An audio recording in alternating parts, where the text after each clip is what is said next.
DRG Kids.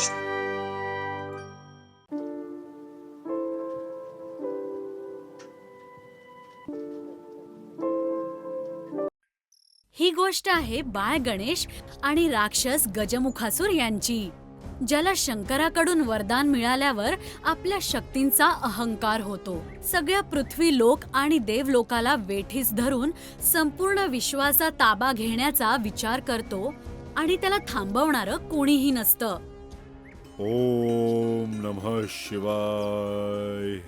ओम नमः शिवाय. ओम नमः शिवाय. गजमुखासूर शंकरांना प्रसन्न करण्यासाठी तप करत होता.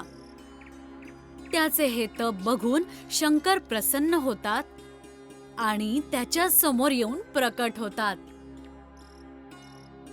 गजमुखासूर, तुझ्या भक्तीने मी प्रसन्न झालो आहे. बोल, कसलं वरदान पाहिजे तुला? तू जे मागशील ती इच्छा पूर्ण होईल. गजमुखासूर डोळे उघडतो. शंकर त्याच्या समोर उभे असतात आणि मग तो आपले दोन्ही हात जोडून शंकरांना म्हणतो, हे भोलेनाथ, मी आपला आभारी आहे. माझी वर्षांची तपस्या फळाला आली आहे. इतक्या वर्षांची तपस्याचं फळ आज मला मिळते प्रभू. मी तुमचा भक्त आहे. इतक्या वर्षांपासून तुमची भक्ती करत आलो आहे. आज मला असा वरदान द्या की पृथ्वी, आकाश आणि पाताळमध्ये माझ्यापेक्षा शक्तिशाली कोणी नसेल. कोणीही मला हरवू शकेल नाही. ना कोणी प्राणी, ना कोणी मनुष्य, ना कोणी देव. कोणीच मला हरवू शकेल नाही. मला इतकं शक्तिशाली बनवा. तथास्तु. मी तुला वरदान देतो की या विश्वात तुझ्यापेक्षा शक्तिशाली कुणी नसेल. परंतु या शक्तीचा दुरुपयोग करू नकोस, कोणाला त्रास देऊ नकोस. तथास्तु. तुझी इच्छा पूर्ण होईल. सगळ्यात शक्तिशाली होण्याचं वरदान शंकर गजमुखासुराला देऊन ते कैलाश पर्वतावर निघून जातात. गजमुखासूर खूप प्रसन्न होतो, कारण आता या विश्वात त्याच्यापेक्षा शक्तिशाली कोणीच नाहीये. हळूहळू त्याला त्याच्या शक्तींवर गर्व होऊ लागतो. तो सगळ्या पशुप्राण्यांना त्रास देऊ लागतो, जागोजागी विध्वंस करतो आणि हळूहळू देवलोकांकडे जाऊ लागतो, कारण त्याला त्याच्या शक्तींचा अहंकार झाला असतो. तो विचार करतो की आता ह्या संपूर्ण विश्वावर तो राज्य करणार. ह्याच हेतूने तो देवलोकाला त्रास देऊ लागतो. सगळे देवता सैरावैरा पळायला लागतात आणि मग शंकराकडे येतात आणि म्हणतात, हे भोलेनाथ, तुम्ही त्याला सर्वशक्तिमान होण्याचं वरदान दिलं आहे. त्या गजमुखासूरला त्याला खूप अहंकार झाला आहे त्याच्या शक्तीचा. तो संपूर्ण पृथ्वीला, पाताळ लोकवर आणि देवलोकावर हाहाकार करत आहे. सगळीकडे विध्वंस करत आहे भगवंत. आणि आता तुम्हीच ह्या संकटातून आम्हाला वाचवा. सर्व देवांनो, गजमुखासूर जे पण करत आहे ते चुकीचं आहे. त्याने त्याच्या शक्तीचा दुरुपयोग नाही करायला हवा. त्याच्याकडे मी दिलेलं वरदान आहे. ते वरदान मी मागे तर नाही घेऊ शकत, पण त्याचा पराभव करण्यासाठी मी बाळ गणेशला पाठवत आहे. परंतु भगवान, बाळ गणेश एकटे त्याचा सामना कसे करू शकतील? अजून तर ते खूप लहान आहेत. आम्ही सगळे देव त्यांच्या सोबत जातो. प्रभू, तुम्ही पुन्हा एकदा चूक तर नाही करत आहात ना? एका छोट्या मुलावर इतकी मोठी जबाबदारी टाकत आहात. पार्वती, आता मी जे काही करणार आहे व्यवस्थित करत आहे. मला सगळं काही माहित आहे की मला आता पुढे काय करायचं आहे. तुम्ही व्यर्थ चिंता नका करू. गणेश. होय पिताश्री, काय आज्ञा आहे? गणेश, माझी अशी इच्छा आहे की तू गजमुखासूरकडे जावं आणि त्याच्या शक्तीच्या अहंकाराला मोडून काढावं. कारण या सगळ्या विश्वात तूच एक असा आहेस जो त्याचा प्रतिकार करू शकतो, सामना करू शकतो. मी तुला आशीर्वाद देतो आणि शक्तीही प्रदान करतो. तथास्तु. बाळ गणेश आपल्या वडिलांचा आशीर्वाद घेऊन गजमुखासुराला शोधण्यासाठी निघतो. फिरता फिरता त्याला राक्षसांचे नगर दिसते. ते बघून गणेश म्हणतो, अच्छा, तर इथे लपून बसलाय गजमुखासूर. आता त्याला ललकारतो. गजमुखासूर, कुठे लपून बसलायस? समोर ये. हिम्मत असेल तर माझ्याशी 2 हात कर. कोण आहे? कोण आहे जो मला ललकारतो आहे? तुला माहितीये की सर्व विश्वात मी सगळ्यात मोठा शक्तिशाली आहे. मला कोणी हरवू नाही शकत. साक्षात भगवान शंकराचे मला वरदान मिळालं आहे आणि हे वरदान कधी पण खोटं नाही ठरवू शकत. गजमुखासूर, असं इकडे तिकडे काय बघतोयस? खाली बघ, मी तुझ्या समोर उभा आहे.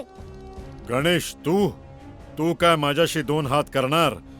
तू तर एक लहानसा मुलगा आहेस आणि तुला तर माहितीच असेल की तुझ्याच वडिलांनी मला हे वरदान दिलं आहे की सर्व विश्वात मी शक्तिमान झालो आहे. माझा प्रतिकार कोणीच नाही करू शकत, तू पण नाहीस. अच्छा गजमुखासूर, मला हे सांग की माझ्या वडिलांनी तुला काय वरदान दिलंय? ह्या समस्त विश्वात माझा प्रतिकार कोणीच करू शकत नाही. मी सर्व शक्तिमान आहे. मला कोणी माणूस हरवू नाही शकत आणि कुठला प्राणीही. अगदी बरोबर बोललास तू. पण एकदा माझ्याकडे बघ तर, माझं शरीर मनुष्याचं आहे आणि माझं तोंड प्राण्याचं म्हणजे हत्तीचं आहे. आता मला सांग की मी तुझ्याशी 2 हात करू शकतो की नाही? हे वरदान माझ्यावर लागू नाही होत. वेड्या मुला, तू माझ्याशी वैर घेतो आहेस. मी तुला सोडणार नाही. गजमुखासूर गणेशवर हल्ला करतो, परंतु प्रत्येक वेळेस गणेश वाचतो आणि मग गजमुखासूर रागाने लाल होतो, परंतु गणेश त्याच्या हाती लागतच नाही. मी तुझ्यावर अग्निशस्त्र सोडत आहे मुला. हे तुला भस्म करून टाकेल. गणेश गजमुखासूरच्या अग्नि अस्त्राचा सामना वरुण अस्त्राने करतो आणि त्याला निष्प्रभ करतो आणि गणेशशी 2 हात करण्याच्या नादात गजमुखासूर त्याच्याकडील असलेले सर्व शस्त्र संपवून टाकतो. शेवटी तो गणेशला म्हणतो, जर तू इतका शक्तिशाली आहेस तर मला पकडून दाखव, माझा सामना करून दाखव.